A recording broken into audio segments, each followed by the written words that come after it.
Bismillahirrahmanirrahim। حدیث نمبر 588، 589 اور 590، یہ تین حدیث پیش کر رہا ہوں، اور ان تین حدیث کے ساتھ انشاءاللہ ترمذی شریف کی 590 احادیث آپ تک پہنچائیں گے انشاءاللہ، جو 1 بائی 1 ترتیب کے ساتھ جس طرح امام ترمذی رحمۃ اللہ علیہ نے ان کو کوٹ کیا ہے اسی حساب سے میں پیش کرنے کی کوشش کر رہا ہوں۔ کس شخص کے لیے زکوٰۃ وصول کرنا جائز ہے؟ حدیث نمبر 588، حضرت عبداللہ بن مسعود رضی اللہ تعالیٰ عنہ بیان کرتے نبی اکرم صلی اللہ علیہ وآلہ وصحبہ وسلم نے ارشاد فرمایا ہے، جو شخص لوگوں سے مانگے اور اس کے پاس اتنا کچھ ہو جس کی وجہ سے اسے مانگنے کی ضرورت نہ ہو، تو جب وہ قیامت کے دن آئے گا اس کے مانگنے کی وجہ سے اس کے چہرے پر داغ ہوگا۔ جی ہاں،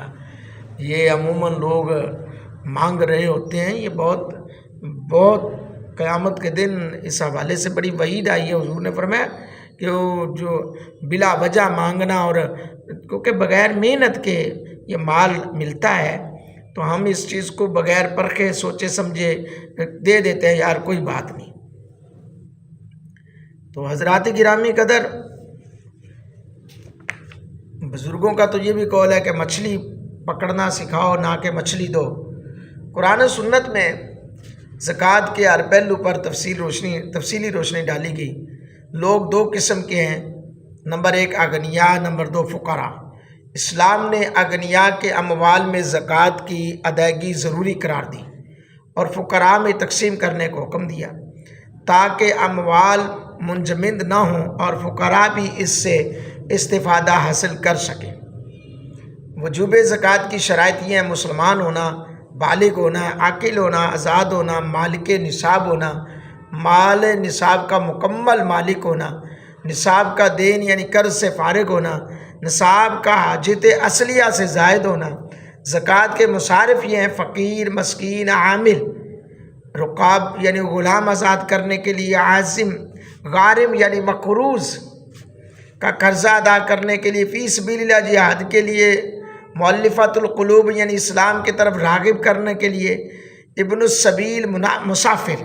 یہ سارے مصارف زکوٰۃ ہیں۔ تو آئیے اگلی حدیث سماعت فرمائیے، حدیث نمبر 589، کس شخص کے لیے زکوٰۃ وصول کرنا جائز ہے؟ حضرت عبداللہ بن عمر نبی اکرم صلی اللہ علیہ وآلہ وصحبہ وسلم کا یہ فرمان نقل کرتے ہیں، خوشحال شخص کے لیے اور تندرست آدمی کے لیے زکوٰۃ لینا جائز نہیں ہے۔ حدیث نمبر 590، حضرت حبشی بن جنادہ سلولی رضی اللہ تعالیٰ عنہ بیان کرتے ہیں، میں نے نبی اکرم صلی اللہ علیہ وآلہ وصحبہ وسلم کو خطبہ حجۃ الوداع کے موقع پر یہ ارشاد فرماتے ہوئے سنا۔ آپ اس وقت عرفہ میں ٹھہرے ہوئے تھے، ایک دیہاتی آپ کے پاس آیا، اس نے آپ کی چادر کا کنارہ تھاما اور آپ سے وہ چادر مانگی، تو نبی رحمت صلی اللہ علیہ وآلہ وصحبہ وسلم نے وہ عطا کر دی۔ جب وہ چلا گیا تو اس وقت مانگنے کی مذمت کا حکم نازل ہوا۔ نبی اکرم صلی اللہ علیہ وآلہ وصحبہ وسلم نے ارشاد فرمایا، خوشحال شخص کے لیے، تندرست شخص کے لیے مانگنا جائز نہیں ہے، البتہ اگر وہ انتہائی ضرورت مند اور غریب ہو تو حکم مختلف ہوگا۔ جو شخص لوگوں سے اس لیے مانگے تاکہ اس کے ذریعے اس کے مال میں اضافہ ہو تو وہ قیامت کے دن اس کے چہرے پر خراشوں کی طرح ہوگا۔ ایسا شخص جہنم کے گرم پتھروں میں بھنا ہوا گوشت کھاتا ہے، جس کی مرضی ہے وہ تھوڑا کھائے، جس کی مرضی ہے وہ زیادہ کھا لے۔ اللہ اکبر! یعنی کہ بے جا مانگنا،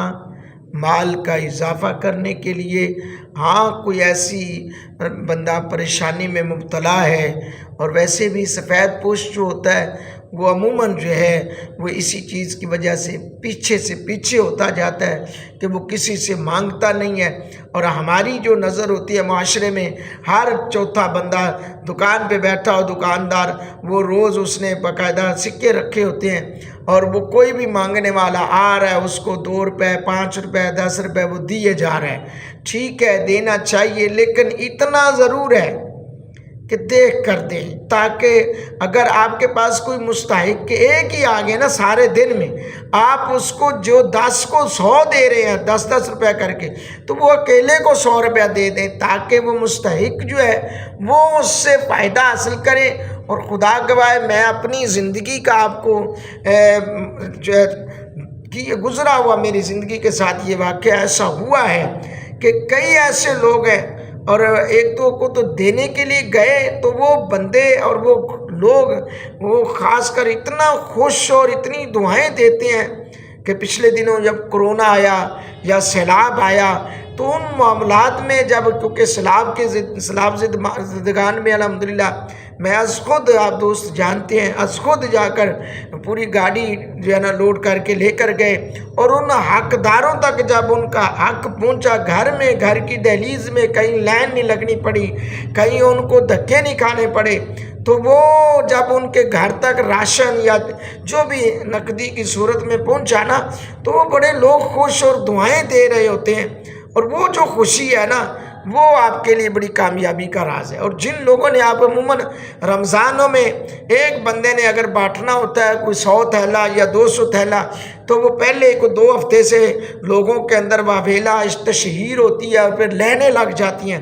ایک گھر کے 10 افراد ہوتے ہیں تو وہ لائنوں میں آ کے لگ جاتے ہیں، اور پھر لوگوں کو رسوا کر کے دیا جا رہا ہے۔ ان کی عزت نفس کا خیال نہیں کہ اس میں حقدار بھی ہیں ناحق بھی ہیں، جو بھی ہے بس ہونا یہ چاہیے کہ بندے کو خاموشی سے، ہاں آج جیسا کہ الیکشن کا دورہ آنے والا ہے تو اس میں بھی لوگ ہزاروں لاکھوں روپے کے پمفلٹس اور فلیکسیں تشہیر ہوگی، بینرز لگیں گے، وہ تصویریں لگیں گی، بعد میں وہی گٹر نالیوں میں سارا کچھ پھینک رہا ہوتا ہے، وہ یہ ساری گستاخیاں تو ہم خود بھی کروا رہے ہیں اور کر رہے ہوتے ہیں۔ لیکن اگر کوئی ایم پی ہے جو 2-2.5 کروڑ روپیہ لگا کر الیکشن لڑتا ہے، وہی اگر وہ اپنے محلے میں، اپنے علاقے میں غربا میں تقسیم کرے تو اس کو تشہیر کی ضرورت نہیں ہوگی، اس کو کسی کے پاس جانے کی ضرورت نہیں ہوگی۔ کیوں کہ بات یہ ہے کہ حضرت عمر فاروق رضی اللہ تعالیٰ عنہ کا دور خلافت ہمارے پاس ہے، ابو بکر صدیق پاک کا دور خلافت ہمارے پاس ہے، عثمان غنی رضی اللہ تعالیٰ عنہ کا دور خلافت، مولا علی پاک کا دور خلافت، خود لجپال کریم آقا علیہ الصلوۃ والسلام کی رسالت کا دور، وہ سارا ہمارے سامنے ہے۔ لیکن معاشرہ جبھی سنورتا ہے جب ہم از خود اور گھر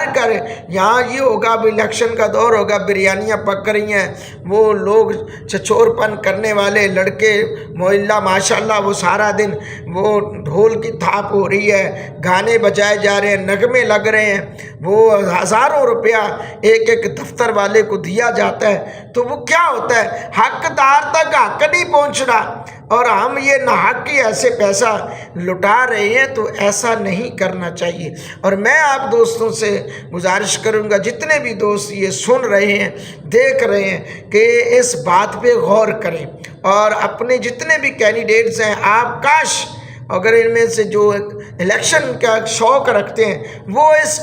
میرے اس کلیے پہ عمل کر کے دیکھیں، انشاءاللہ کچھ بھی نہ ہوگا نا، الیکشن نہیں جیتیں گے نہ سیار، کم از کم یہ دل ضمیر جو ہے آپ کا وہ خوش ہوگا کہ میں نے کسی غریب کی مدد کی ہے